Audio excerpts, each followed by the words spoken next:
Good morning and welcome to today's webinar. My name is Donna Chow, your host and your MC here at eLotus. Today's topic is on updating channel theory, unifying tradition with existing research with Dr. Michael Brown. Today's class is sponsored by Evergreen Herbs, recorded and presented here at eLotus. We have been hosting educational courses for over 2 decades, and we are proud to be your trusted source for premium CU content with over 200 speakers, 700 courses, and 3,000 hours of continuing education. We are the biggest online hub to connect you with your peers to learn a new technique and to get your CEUs at an affordable rate. Today's webinar will run from 10 a.m. to 2 p.m. Pacific time. We'll have breaks and Michael will let you know when those are. Lecture notes are currently available for download and you can find them on the Blue Course Access page. The chat room.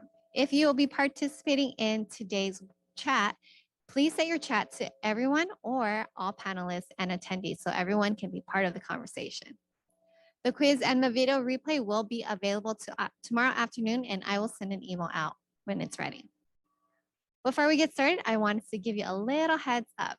Our annual sale for the Gold Pass is coming up on November 15th. If you have ever wanted to get yourself unlimited CEUs and learn from our library of over 3,000 hours, this is your opportunity. With next year's California hike and renewal fee, this is a no-brainer and the best deal, as our sponsors Helio will give you 10% off their needles and Evergreen Herbs will match the Gold Pass tuition with a store voucher for their collection formulas.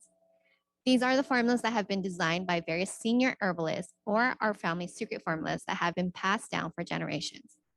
Be on the lookout for our email to announce the sale on November 15th. Dr. Michael Brown is a doctor of acupuncture and Chinese medicine, practicing alongside his wife at their private practice in San Jose, California. He has been practicing since 2013, cultivating a deeper sense of medicine that works and learning to bridge the worlds of biomedicine and classical acupuncture. Michael achieved his transitional doctorate in 2019 and is enthusiastic about advancements in acupuncture research, neuroscience, metabolomics in herbal medicine, and psychedelic-assisted psychotherapy. He enjoys teaching and sharing what he has learned in hopes of better understanding ourselves and advancing the quality of medicine. Okay, guys, let's go ahead and get started with today's webinar and welcome Michael. And Michael, you can go ahead and share your screen and PowerPoint with everyone. All right. Good morning, everybody. Thank you for allowing me the opportunity to share this information with all of you. It's a culmination or in process kind of overview of research that I've been reading in my almost 10 years practicing and trying to make sense after school. So let me share my screen and get the presentation going.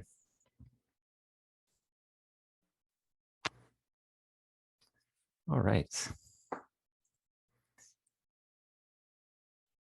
So one of the main goals that I have in this particular presentation and with this material is trying to establish a better understanding of the concepts and the words used in Chinese medicine, in the classics, and up into where we are today in the context of a world where we have extremely granular understanding of biology and physiology and anatomy, and how do we connect and use our traditional Chinese medical language, our classical Chinese medical understanding of the body and the world, and these extremely precise biomedical perspectives. So I wanted to start with this quote from Confucius, which is often used to share the concept that it's important to know and use the precise naming of things so that we're all on the same page and that everything can function properly. If names be not correct, language is not in accordance with the truth of things. If language be not in accordance with the truth of things, affairs cannot be carried on to success.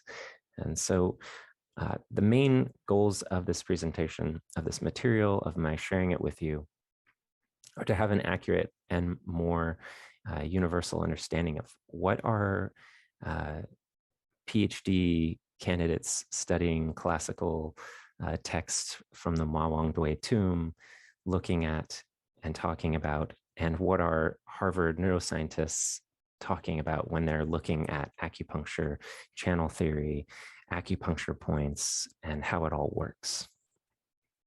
So a main goal is of course, to improve the quality of acupuncture research. Hopefully this inspires some of you to pursue research. I'm also hopefully going to be participating in research someday. I'd like to. That's a goal of mine. We also have this information to improve the quality of our clinical outcomes, to better understand what we're doing, how to use the tools that we have, and to achieve good outcomes with our patients, to help people. And finally, to improve the quality of acupuncture and historical education. So I think this information is important, and I would have loved to have had this at least in some dimension of our education, or my education, in the master's program or the doctorate. So I hope that all this information becomes more widely known and discussed and shared and continued. We'll also be getting up to date, bridging the present with the past, like I was saying, understanding the newest translations and historical context of the classics with current up-to-date basis of historical and biomedical understandings of acupuncture. So really to better appreciate the wisdom of that material and the work that was generated over 2,000 years ago, and ensure that this tradition, these histories, these tools, these wisdoms are properly appreciated in the right historical and accurate historical context. And finally, summarizing some of the latest academic and clinical and experimental research into channel theory, how acupuncture works, acupuncture and neuroscience, the effectiveness of acupuncture, and physiological understandings of acupuncture. We'll also touch on a little bit of how placebo is a part of acupuncture or is not a part of acupuncture, so differentiating placebo from other effects, and also understanding the multiple layers of treatment, how acupuncture is tapping into different information pathways in the body, and how to not only be aware of those, but how to utilize acupuncture to affect those different layers differently and incorporate that into your clinical practice. And finally, integrating academic and clinical research into practice. How do you make use of all this information? What is the practical value of it? So we're going to update historical understanding of acupuncture, which should help inform your sense of the history of acupuncture and channel theory, as well as anatomical and physical medicine, just universally, integrating clinical research and experimental research into the understanding of how acupuncture works, so that you might use it to better explain it to your patients, your students, your peers in the medical profession.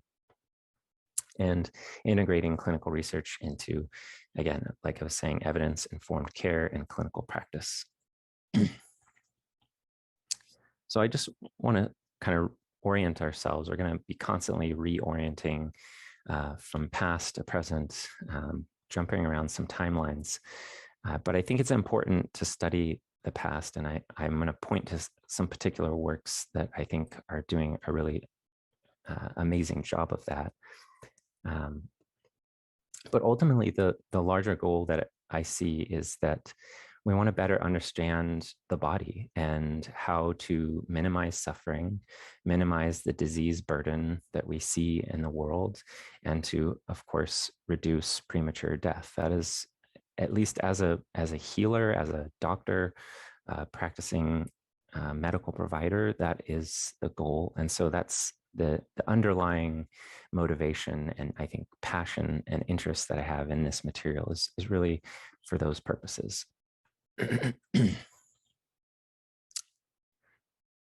We also, I think, want to have an updated language and understanding of the history of channel theory, acupuncture, and our medicine, that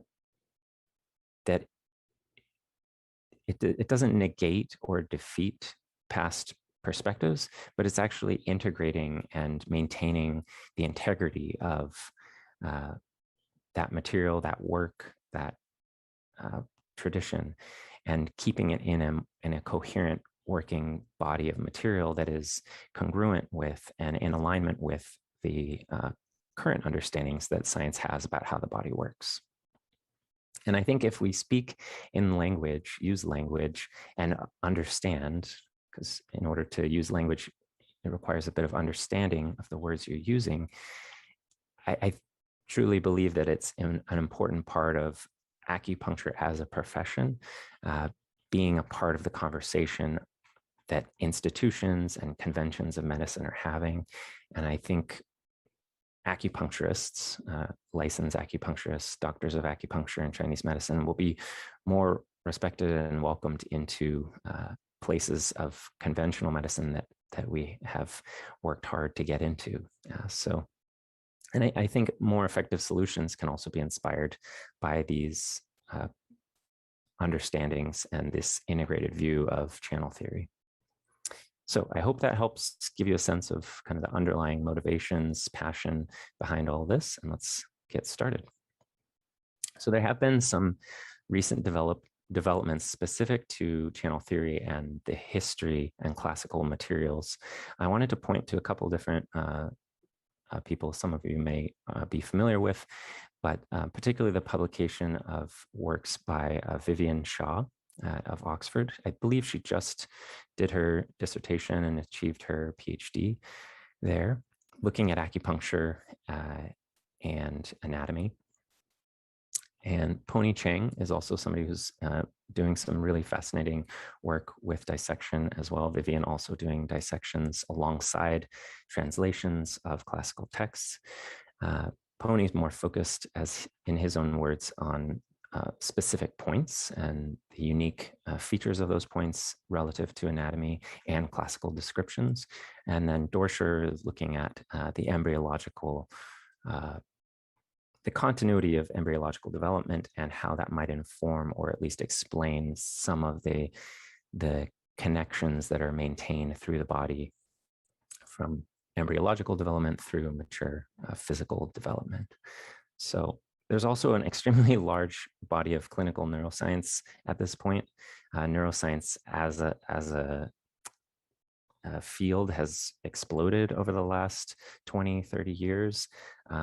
And with deep neural networks and AI and powerful computing, it's getting more and more interesting with functional imaging and all kinds of imaging tools to look at the brain and understand how it works.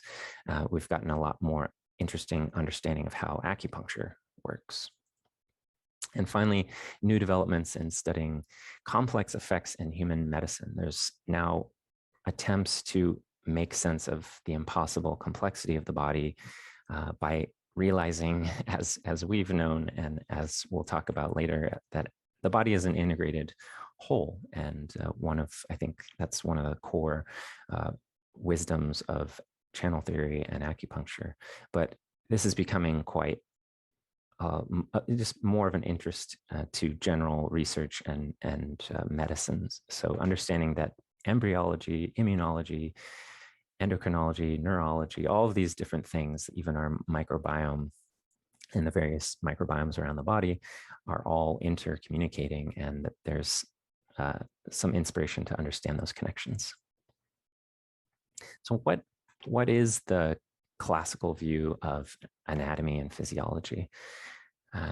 So really, let's start with the oldest material that we have. And this is from the Ma Wangdui medical manuscripts. So the Ma Wangdui tomb was closed around 160-ish BC. So it was Han era. There were medical texts put into that tomb that were then discovered, I believe, in the 70s and have been translated in the last 40, 50 years. And one of the main concepts that we'll see that rises out of that and that is essential to channel theory and a view of the body that is essential to acupuncture and Chinese medicine is the free and proper movement of qi and blood through the body's channels.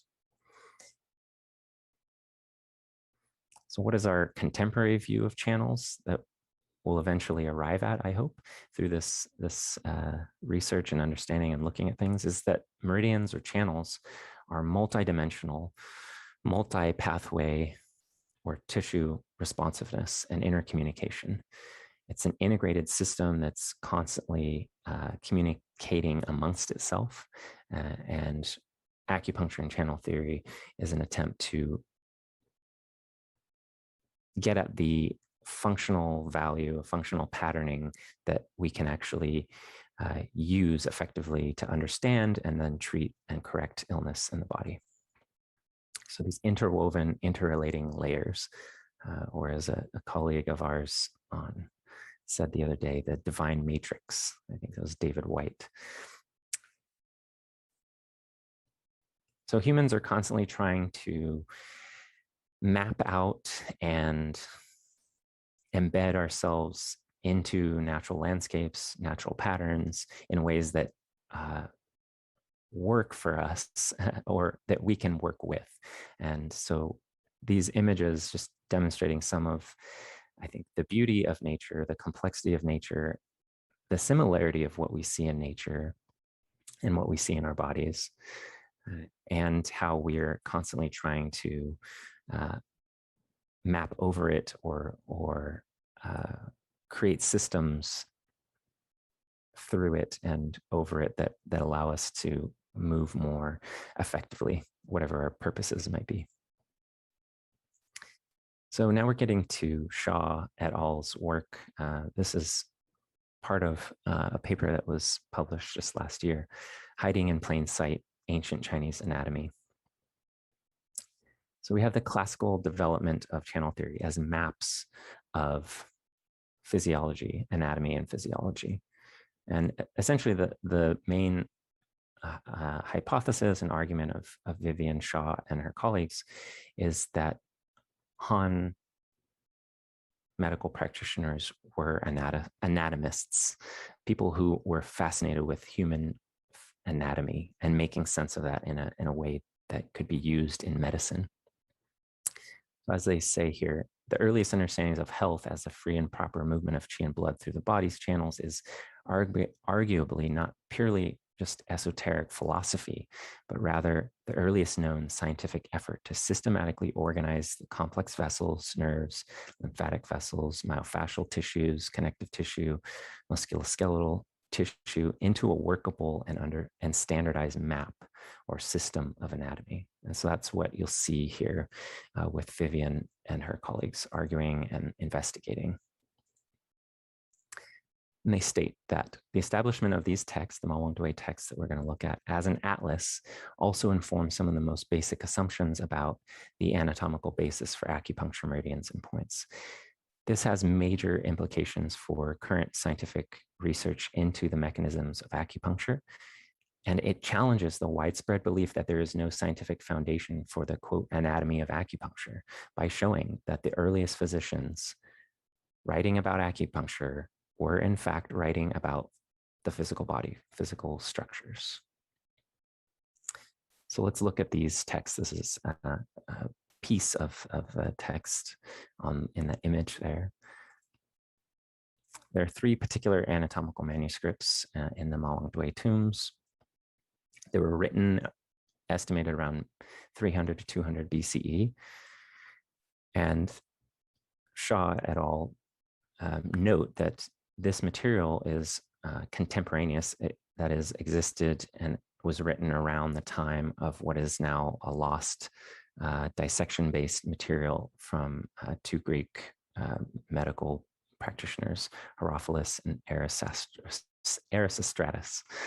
So that's interesting that now that text we know about apparently because of other writings, but it is now no longer available. So that leaves the Malangdui materials as the oldest existing physical writings of anatomy that we have from over 2,000 years ago. So I just wanted to jump to a more some philosophical assessment of and translation of these texts, and really look at what people have observed these texts to be getting at. And this is Harper from 1998, writing early Chinese medical literature, the Malangdui medical manuscripts.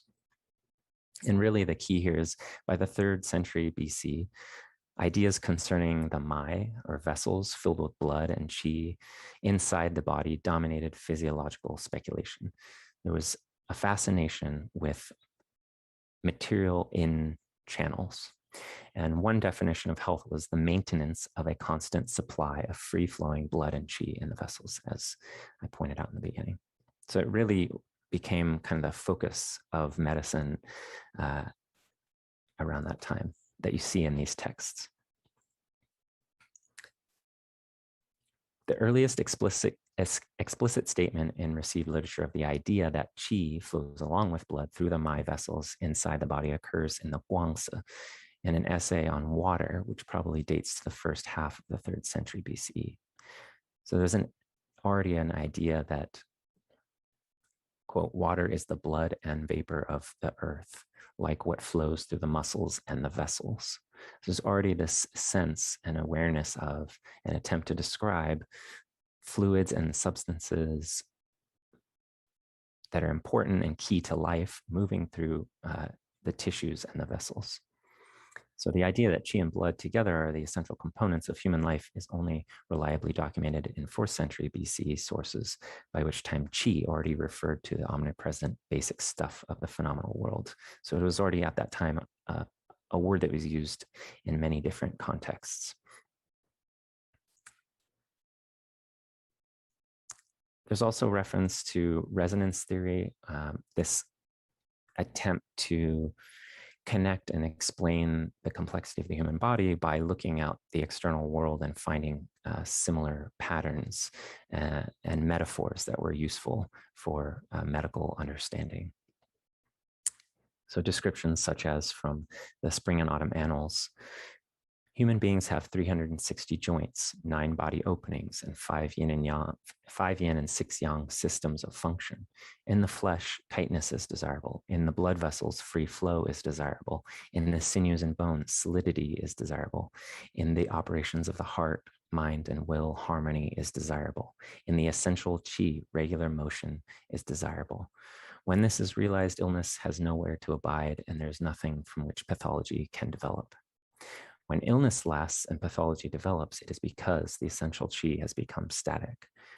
So you see from a different source, different philosophers or people looking and thinking and trying to understand the anatomy and physiology of the body, that even in their own language, in this translation at least, we see that they understand various different parts and their interrelationship and the importance of proper movement of things.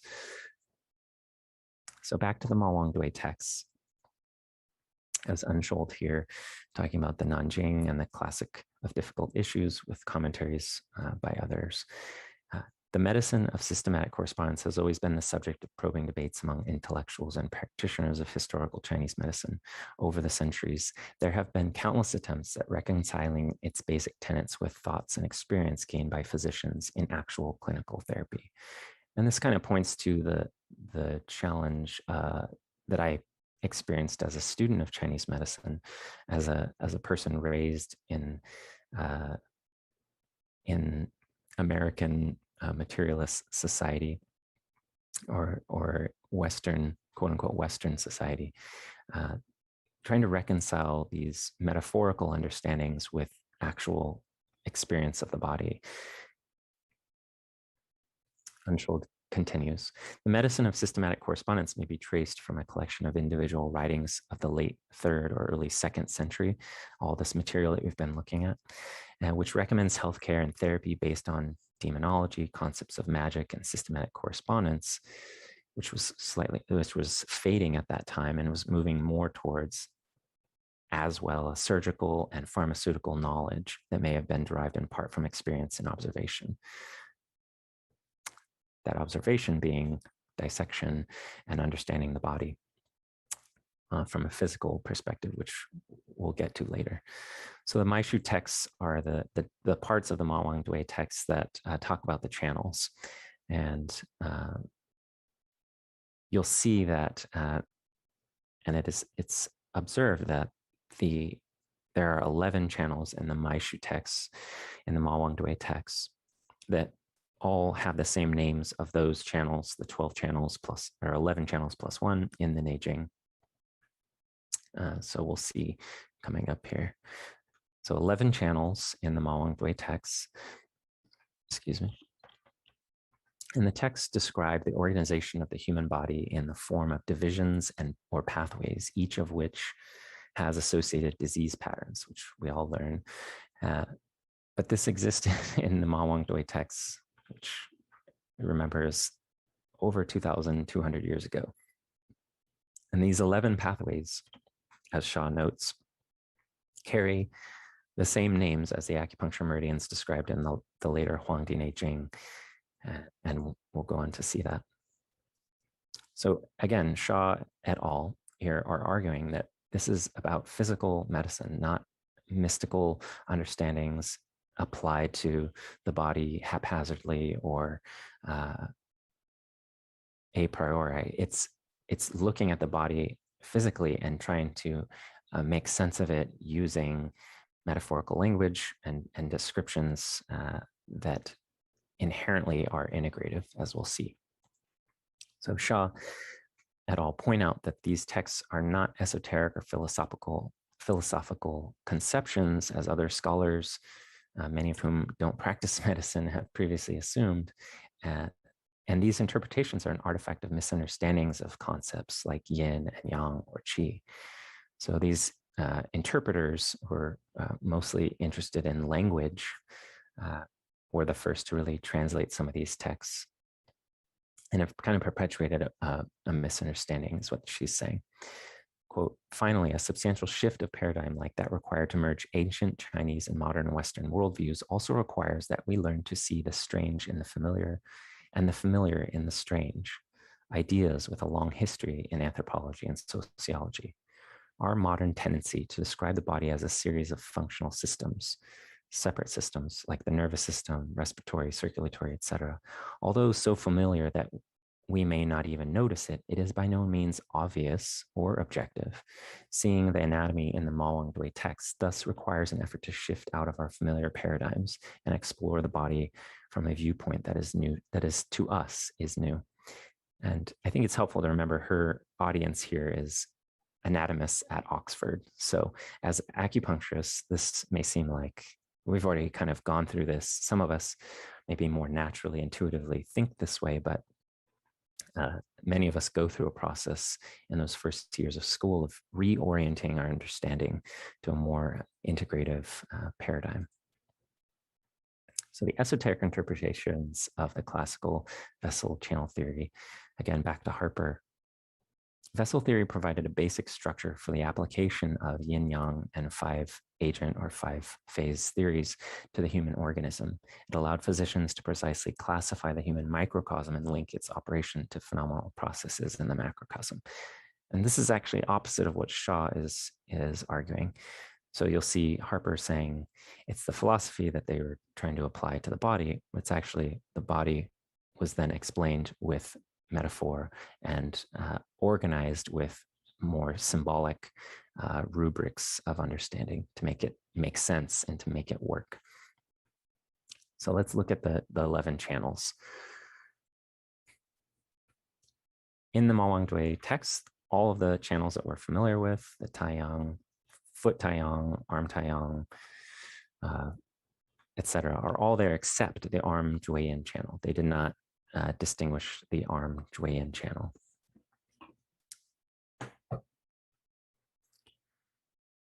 So let's look at the arm yang channels that Shaw et al. Dissected and then translated the Mawangdui texts and looking at them side by side. And what you see, what they saw, is the three yang meridians of the arm, the Taiyang, Shaoyang, and Yangming, do not each describe discrete structures, one particular structure. Rather, together they describe the network of veins in the arm starting from the back of the hand and traveling to the face. These veins flow initially from either the little, middle, or index fingers of the hand to the elbow, where they connect with each other via the median cubital vein in the elbow, and then up the arm into the head and the face. So in these texts, the anatomical paradigm, however, these three arm meridians are defined as yang, best translated, arguably, in this context as superficial, or on the most external areas of the body. The pathway described therefore follows the cephalic vein along the arm. At the shoulder, it connects not with the subclavian, which goes deep into the body, but instead with the external jugular vein. And from here, the veins travel along the neck with the three main branches. The suprascapular vein to the shoulder, which is along the Shaoyang channel described, the auriculotemporal vein into the ear, which is Taiyang based on their description, and the facial vein to the mouth, the Yangming channel. And in contrast, the arm yin channels, you see, also describe vessels. The ulnar artery is the most direct, starting in the palm and passing out along the ulnar side of the forearm. The radial artery is not as prominent in the hand and continues through the forearm on the radial side, both connecting into the brachial artery at the elbow. So let's look at each of these channels. These images are from Vivian and et al.'s works, this paper from 2020. And just as a note, there's a lot of reference material, and I've done painstaking work to make sure that I properly cite all of this material. So I think hopefully, if nothing else from today, you take away the slides with all of these references and can dig through those and read them and explore them on your own time, which I highly, highly encourage. So in Mawangdui text, the arm Taiyang channel, which Vivian and our colleagues diagrammed, and also you see the cadaver dissections that they opened up and compared, looking at the structures there, seeing if they're actually these structures that were described in the Mawangdui text, if we would find them in a cadaver. So the greater yang meridian of the arm, also the ear vessel, it rises up from the little finger back of the hand, goes along the space on the outside of the two bones, that's your radius and ulna. It goes up the bone to the lower corner of the center of the elbow. It passes along the soft muscle ridge up to the shoulder and passes along the back of the neck to join into the eye and the ear. So that's from the Mawangdui text description. It sounds like the hand or arm Taiyang channel to me, and it matches up with pathways of neurovascular bundles. You got nerves and vessels and other tissues moving along these described pathways. And so you'll see that,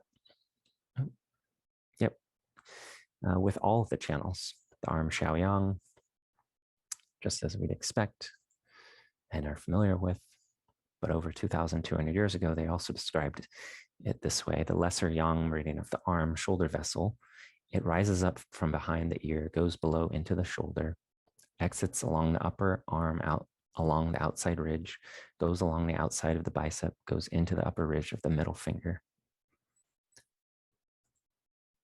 And the arm Yangming, brilliant yang meridian of the arm, the tooth vessel, it rises from the second finger, index, and from the big finger, the thumb, goes to the upper ridge of the arm, joins in the center of the elbow, follows bicep to the cheek, joins into the teeth, center, and connects with the nose. So that all lines up. These are descriptions of physical pathways that seemed clear to anyone looking at a dissected human body. I'm not going to go through all of these just for time, but you have these slides. You can read these. You can also look up the paper, which I think Vivian has shared on her website or online. You can look for her, and there's a link there to the paper, I think. So all the channels are there describing physical structures. It's interesting to note when they move from vessels to more connective tissues, the descriptions, but there's a sense that there's a functional and interrelated continuous pathway that is important and observable in the anatomy. And another kind of key concept here is the use of these terms, Tai Yin, Tai Yang, Xiao Yin, Xiao Yang, describing positions and anatomical orientations of these structures. That's also important, and something that Vivian Shaw and her colleagues have pointed out, that these channels described in the Mawangdui texts are similar to how Western anatomy describes things positionally or in relationship to other structures. For example, by comparison to the arm meridians, the leg yang channels are both more complex and more diverse. They do not describe single continuous structures like a single vein or a single artery, but rather are composed of a series of different structures, some neurovascular and some muscular. These have fascial connections with each other, creating visual rather than functional connections to form diverse yet continuous pathways through the body. And actually, she says maybe they aren't functional, but we'll soon see that all these interconnected layers of tissues actually are functionally related as well. And the yin channels deal with medial and deep aspects of the leg and the blood vessels and nerves that are found there. So that the key there is the positioning of these structures. So really, again, the Mawangdui descriptions of channels are the earliest extant material of anatomical maps that human beings have. I think that's pretty amazing. In the text above and the supplementary information, we have shown how the text of the Mawangdui medical manuscripts maps onto the structures visible in a human cadaver.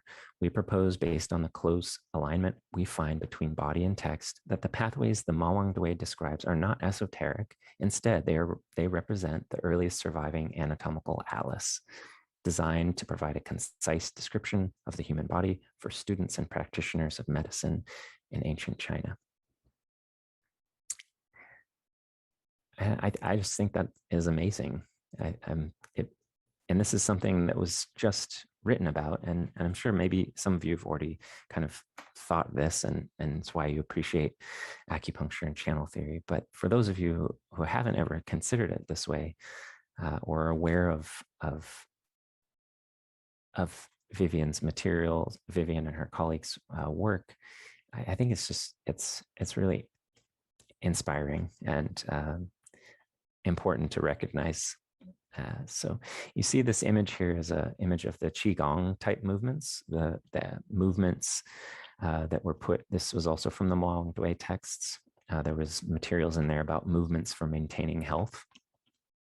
So understanding that moving the body is extremely important as we continue to discover that 10,000 steps a day is important for reducing certain health risks and premature death and things like that. So we knew that a long time ago.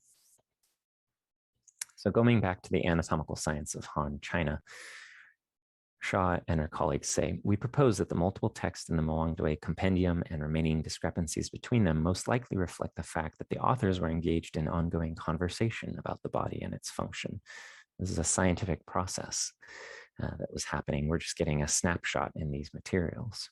This would further suggest that there was a progression in efforts to map the body that was supported by the Han imperial court, as scientists would require access to executed criminals to do their dissection work, which there aren't very many references to that, but there is one that we'll point to later. So in conclusion for this paper, Hiding in Plain Sight, Ancient Chinese Anatomy, by Shaw et al. To conclude, in this article, we have demonstrated that the 300 to 200 BCE Mawangdui medical texts represent the oldest surviving anatomical atlas in the world, predating Galen by about 1,000 years. Reading these texts as anatomy rather than esoterica allows us exciting new insights into the history of acupuncture and medicine, as well as access to a view of science and the world that has been largely hidden since they were sealed away. And I'm reminded that she's speaking to Oxford anatomists. She presented her thesis, her PhD thesis, to people who have doctorates of anatomy at Oxford, where I imagine many of them don't think about Chinese medicine very much. And so this might be, at least from that perspective, this could be extremely revelatory. And even for me, an acupuncturist and somebody who studied Chinese medicine, it's still revelatory and exciting. And of course, there's continuity from the Mawangdui text to the Neijing. Of course, part of the Great Wall was built during that time. So I think it's interesting, the engineering of that time and again, the attempts to apply physical structures or concepts to natural landscapes to alter them or to understand them or to work with them. So the Mawangdui texts, again, as I mentioned, were found in a tomb closed in 168 BC. And they describe anatomical features of the body. So this is from a different paper, from 2016. Was acupuncture developed by Han Dynasty Chinese anatomists? So this is a little bit earlier in Vivian and McLennan's work. These Chinese anatomists describe anatomical features of the body, 11 meridians, treatment using bloodletting and cauterization, but no acupuncture points or needling are mentioned in the Mawangdui texts. These texts were followed by the Huangdi Neijing, the Yellow Emperor's classic of internal medicine, which describes 12 meridians, needling technique, and specific acupuncture points. This seminal text was developed and written by many authors over a 400-year period during the Han Dynasty, and it refers directly to these Mawangdui texts, the corpus of Mawangdui, indicating an evolution of ideas between the Mawangdui text and the Yellow Emperor's classic of internal medicine. An evolution and communication. There's some continuity there, absolutely. So to the evidence of dissection, just real quickly, Shaw and Aland in 2014 in a paper, Meridians Under the Skin, note, in the Huangdi Neijing, the seminal ancient of Chinese medical texts, also known as the Yellow Emperor's Canon of Internal Medicine, it is stated that the anatomy of the meridian system, the Jingluo, was elucidated by the use of dissection, jiepo. The choice of the word dissection implies that the meridian network has a physical structure that can be seen with the naked eye. Presumably that dissection was done to observe the Jingluo.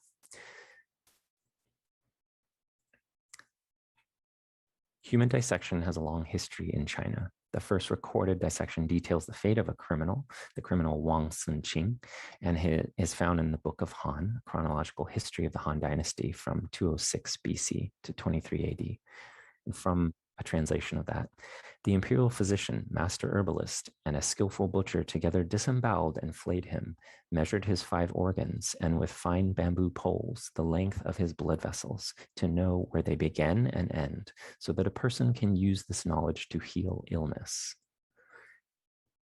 The Han Dynasty, in which such dissections were taking place, ended in war in 221 AD.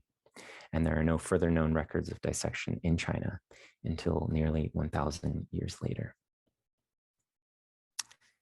So looking at the characters and dissection in the Ling Shu, this concept of dissection is succinctly conveyed in Chinese in 2 characters. If the ancient Chinese writing the essays in Scroll 3, Chapter 12 of the Ling Shu were indeed using dissection, then they would have been looking at the same structures that we, Shaw and Aland, were looking at when they're doing dissections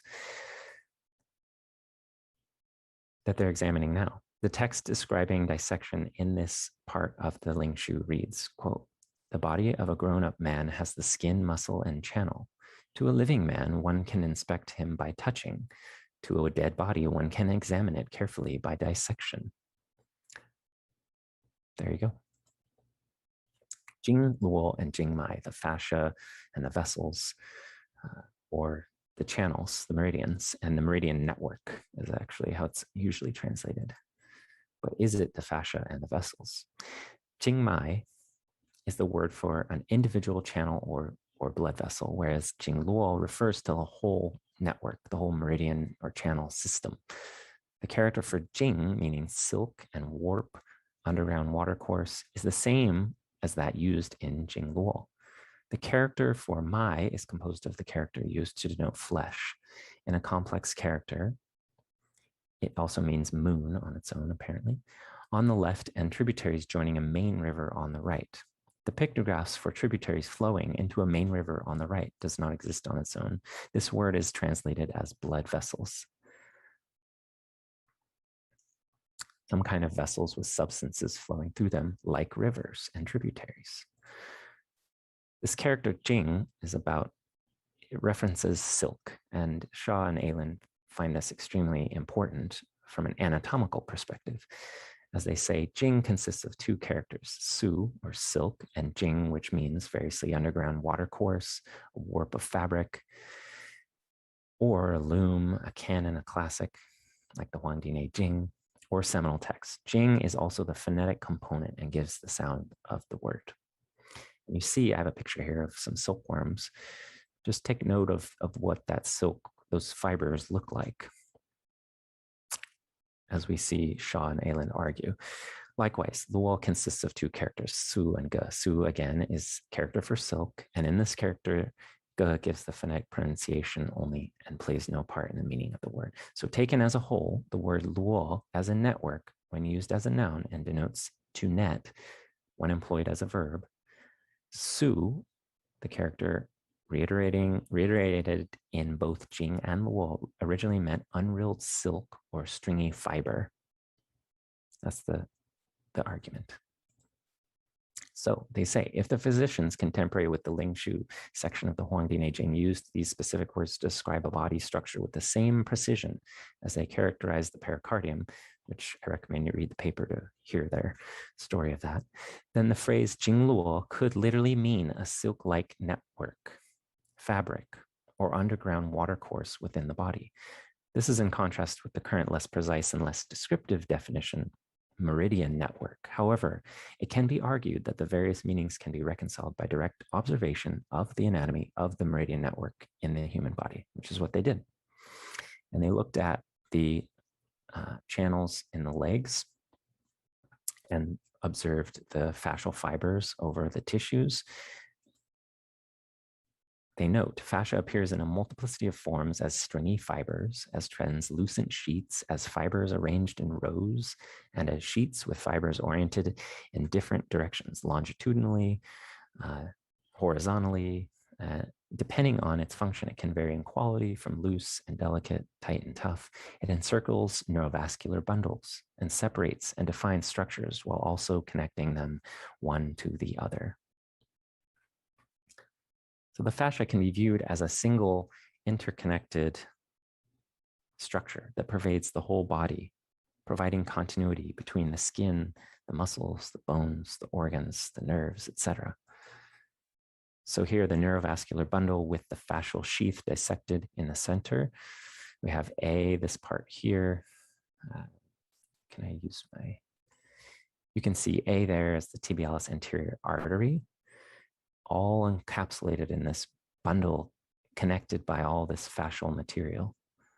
This silk-like, thread-like, interesting material that appeared everywhere along these important pathways in the body.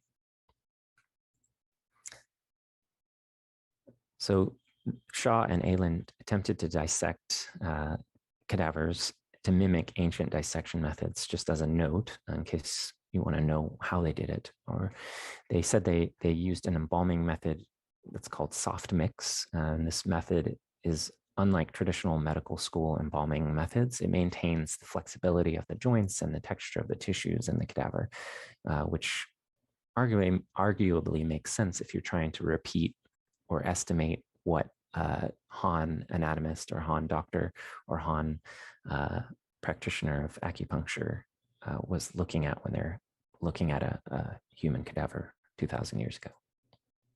So really, we have holistic anatomy centered on potentially fascia or fascia and its relationship to structures.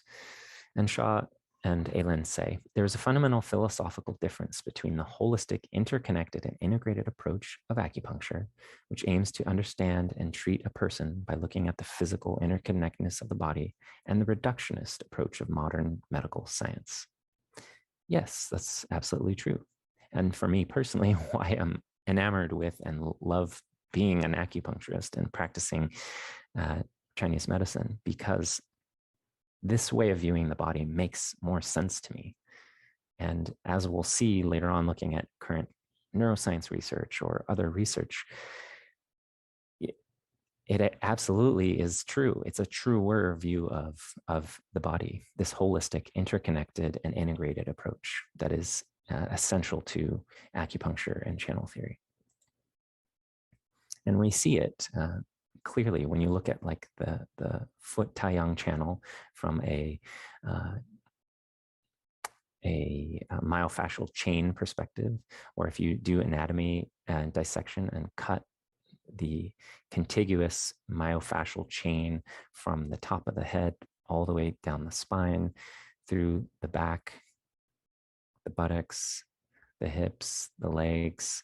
There's a continuous myofascial functional chain. That's very interesting. And there are nerve and vessel pathways all along that. And of course, acupuncture points, which are useful areas to stimulate.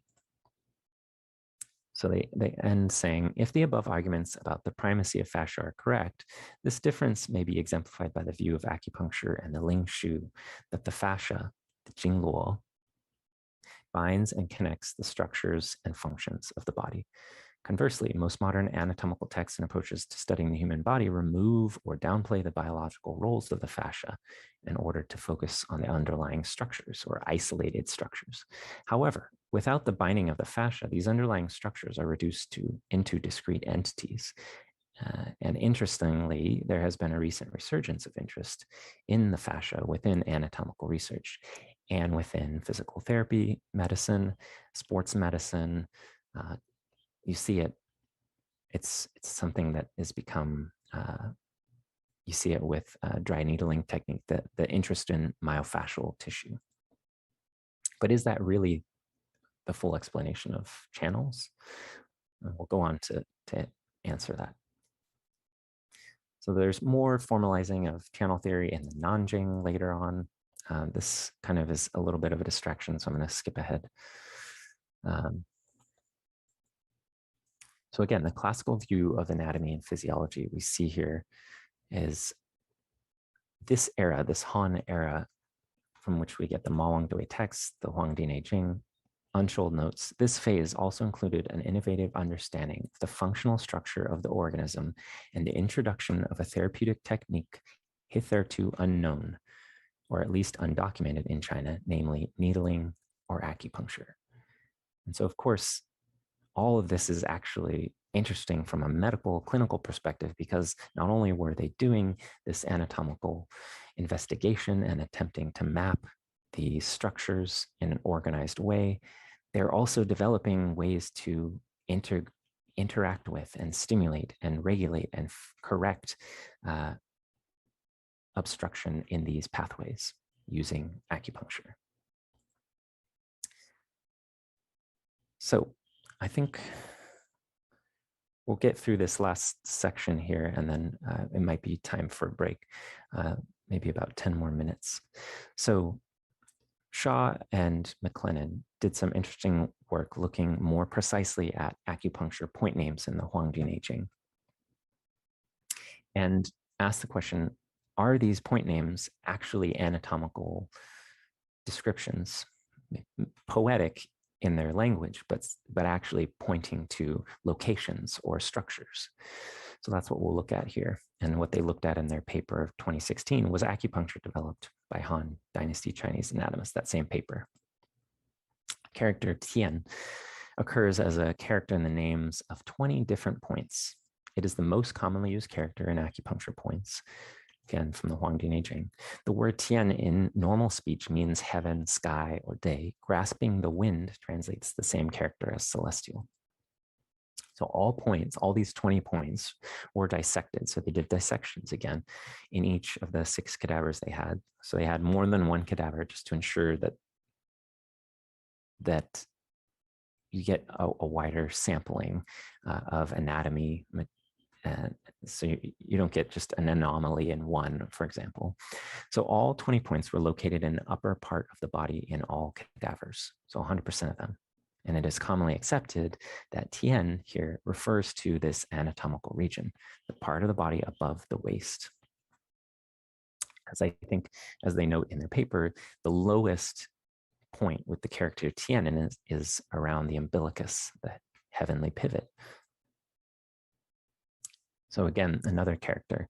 There are 13 different points which start with character xia, or meaning below. All of these 13 point names and their anatomical positions are given in a table that you can read. All points were dissected in each of the cadavers. Of these, 10 points were clearly located inferior to the waist. So 10 out of 13. And the 3 points which did not lie clearly above the waist, or below the waist, I should say, are Xiaguan, which is stomach 7, Xiadou, which is Sanjiao 3, and Xialian, which is inferior edge, large intestine 8. And they describe in their paper the description and the locations of these is indicating that these points are, like in the case of Sanjiao 3, the lowest point when your arm is at rest, and it's at your side on the arm. And stomach 7 is a point just below a key anatomical feature. So again, it's arguably, these are descriptions, poetic location anatomy descriptions of point positions. And they note Xia does not have an obvious modern anatomical term, which is similarly used as an absolute, but rather it's a relative term. The closest modern anatomical equivalent may be something like lower, as in lower limb. So the character Liao, or bone hole, there are 19 points with that in the name as the second part of their name. And in total, 12 of the 19 points are positioned directly at gaps, holes, or spaces in actual bone. So it's pretty consistent pattern there. And of these, 4 indicate the 4 sacral foramina, which would be obvious. Those are clearly holes. 8 are bony depressions in the face, such as infratemporal fossa and around the edges of the orbit, where there are clear holes where nerves and vessels come in and out. The remaining 7 of the 19 are found in depressions in the muscle. 3 of these appear when a limb is either passively or actively moved, so requiring movement of bones. The remaining 4 are found in depressions in the flesh. For example, Jiangmen, or liver 13, was found inferior to the free extremity of the 11th rib. So just with palpation falling off of the tip of a bone into the flesh. And another name for this point, interestingly, from an anatomical perspective, is lard depression, because there tends to be abdominal fat in this area when dissected.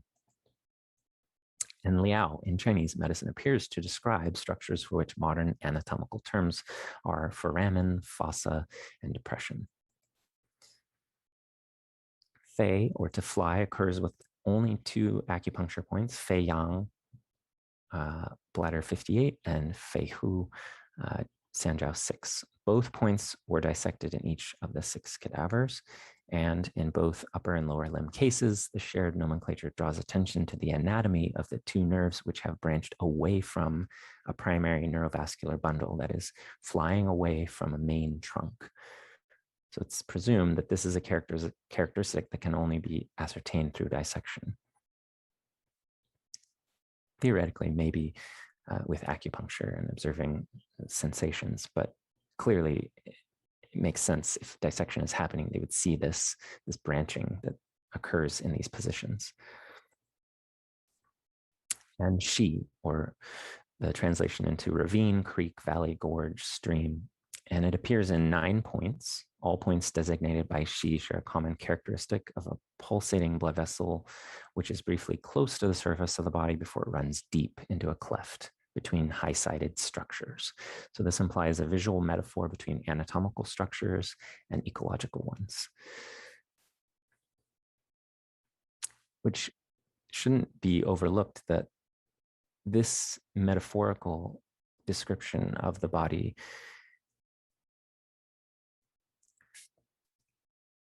it reveals the inherent tendency in thinking back then and in Chinese medicine to think of the interrelationships between human bodies and physical world, the universe around it.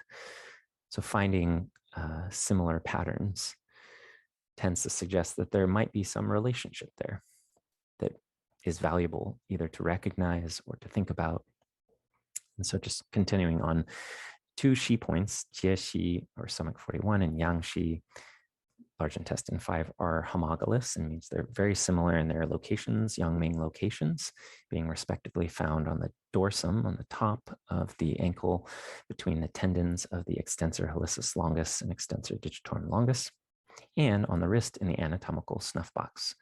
The vessels deep to these points are the dorsalis pedis and radial arteries, respectively, and they pass from the leg and the forearm around the ankle and the wrist into the dorsal surface, onto the dorsal surface. They then dive into the first intermetatarsal or intermetacarpal space to form an anastomosis with the lateral plantar artery and the deep palmar arch, respectively.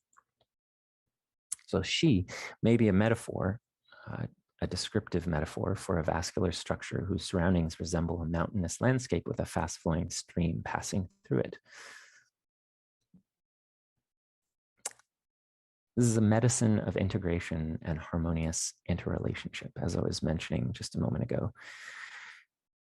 Shaw and McLennan note this, that where these two medical systems, traditional Chinese medicine and Western, quote unquote, Western biomedicine, do diverge is in the sociocultural context in which anatomical investigations were carried out and the worldviews through which anatomical knowledge was interpreted and incorporated into healing practice. For example, common anatomical naming conventions are to group structures together according to function. For example, the flexors of the arm. They do this thing that we call flexion, or to name structures located physically near each other similarly. For example, blood vessels and nerves near the tibia are named anterior tibial artery and posterior tibial artery. This reflects the broader biomedical philosophy of compartmentalizing and thinking reductively about the body. Acupuncture nomenclature, on the other hand, appears to be consistent in highlighting recurring anatomical features across the body and in drawing attention to blood flow and interconnections both within the body and between the body and the external world. For example, Tian, as a name that designates the upper part of the body, does so through ecological reference to the sky or outer space. Or, for example, Tian Xiao, which designates the whole body, but also makes ecological reference to both the whole world and the whole of China, or the world and country or cultural identity. Could interpreting anatomy in the context of a holistic worldview, as occurs in the case of acupuncture, offer new avenues for developing more holistic and ecologically grounded approaches to health, well-being, and the body in biomedical practice? Such thinking has the potential to open new fields of thought about bodily function and dysfunction. This is especially timely given emerging calls in the West to reframe health as a product of complex human interrelationships with natural, microbial, and political economic ecosystems. It may also lead to novel forms of therapy that move beyond the dichotomous choice of either targeted, often pharmaceutical and individualized treatment, or complementary, often holistic and social approaches. I really love this paragraph from Shaw and McLennan ending their paper, recognizing the value and implications and importance of the wisdom inherent to Chinese channel theory, Chinese medical theory, acupuncture, in viewing the world as both, yes, a real thing. The body is a real thing that we can look at and touch and understand and experience. But it's an interrelated, complex system that requires sometimes metaphor and symbol to actually explain because it's so complex. And ultimately, the goal is to attempt to understand it in a way that makes sense and is useful from a medical perspective, leading to acupuncture. So I think this is a good place to take a break.